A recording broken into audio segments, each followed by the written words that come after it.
और Pune accident case के media में जोर शोर से उठने के बाद महाराष्ट्र के नागपुर और अमरावती में पुलिस जाग गई है और हिट एंड रन केस के पुराने मामलों में बड़ा एक्शन ले लिया है।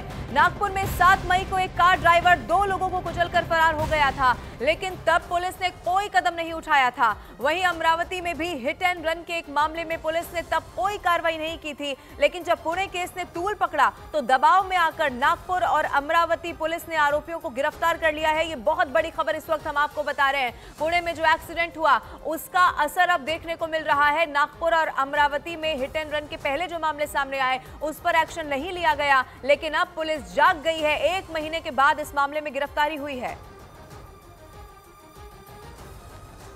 सावधानी के तौर पर दमकल की गाड़ियों ने आग लगने वाले फ्लैट के पास के फ्लैट पर भी पानी का छिड़काव किया ताकि इमारत ठंडी रहे, क्योंकि प्रचंड गर्मी पड़ रही है। गर्मी के बीच एसी में ब्लास्ट होने और आग लगने की खबरें लगातार आ रही हैं। और दिल्ली के पास यूपी के नोएडा में भी ऐसा ही हादसा हो गया। वहां सेक्टर 100 की लोटस बुलेवार्ड सोसाइटी में एक एसी फटने से भयंकर आग लग गई। सुबह सुबह लगी इस आग ने लोगों को डरा दिया। आग इतनी भयानक थी कि इसने पूरे फ्लैट को अपनी चपेट में ले लिया और काला धुआं पूरी हाउसिंग सोसाइटी में फैल गया। इस बीच दमकल विभाग की गाड़ियां मौके पर पहुंची और आग बुझा दी गई, लेकिन तब तक फ्लैट का सारा सामान जल गया, कुछ नहीं बचा। पूरे फ्लैट में सिर्फ और सिर्फ जली हुई चीजें ही दिखाई दी। और ये सब फ्लैट में लगे एक एसी में ब्लास्ट की वजह से हुआ, क्योंकि एसी में ब्लास्ट के बाद आग ने पूरे के पूरे फ्लैट को अपनी चपेट में ले लिया। हालांकि इस आग में कोई घायल नहीं हुआ।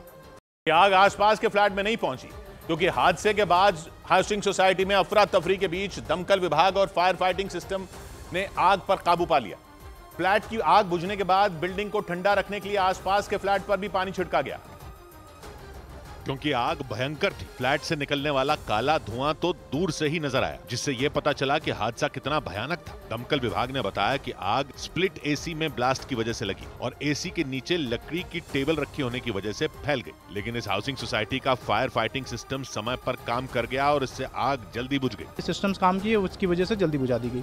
गर्मी के मौसम में हुई इस घटना ने एसी इस्तेमाल करने वालों को एक बार फिर डरा दिया।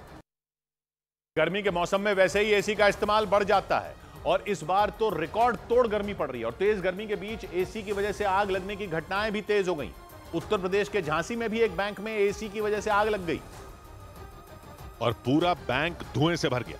इन तस्वीरों को देखकर अंदाजा लग गया कि आग कितनी भयानक थी। पूरा धुआं से यस बैंक में भरा हुआ था। आग लगने के बाद बैंक में अफरा तफरी मच गई, बाहर भीड़ जुट गई और अंदर धुआं भर गया। बैंक के कर्मचारियों ने बताया कि आग एसी का कंप्रेसर फटने से लगी। जो एसी हमारा है पीछे, वहाँ पे थोड़ी सी आग पकड़ी हुई है, आगे वो जल्दी से बढ़ने लगी, कंप्रेसर ब्लास्ट हुआ। बताया गया कि जिस एसी में ब्लास्ट की वजह से आग लगी वो बिल्कुल कोने में था और वहाँ तापमान बहुत ज्यादा था। इस बार दिल्ली एनसीआर समेत उत्तर भारत के कई इलाकों में तापमान 45 से 50 डिग्री के बीच पहुंच गया। कई जगहों पर तो तापमान 50 डिग्री के पार भी चला गया और इस प्रचंड गर्मी में एसी का इस्तेमाल बढ़ गया। और जानकार बताते हैं कि बहुत देर तक एसी चलाना भी इस तरह के हादसों की एक बड़ी वजह हो सकता है। इसके अलावा जानकारों के मुताबिक एसी की समय पर सर्विसिंग नहीं करवाना भी हादसे को न्योता देता है, क्योंकि ऐसा नहीं होने पर एसी के कंप्रेसर पर गंदगी जमा हो जाती है और वो गर्मी बाहर नहीं फेंक पाता।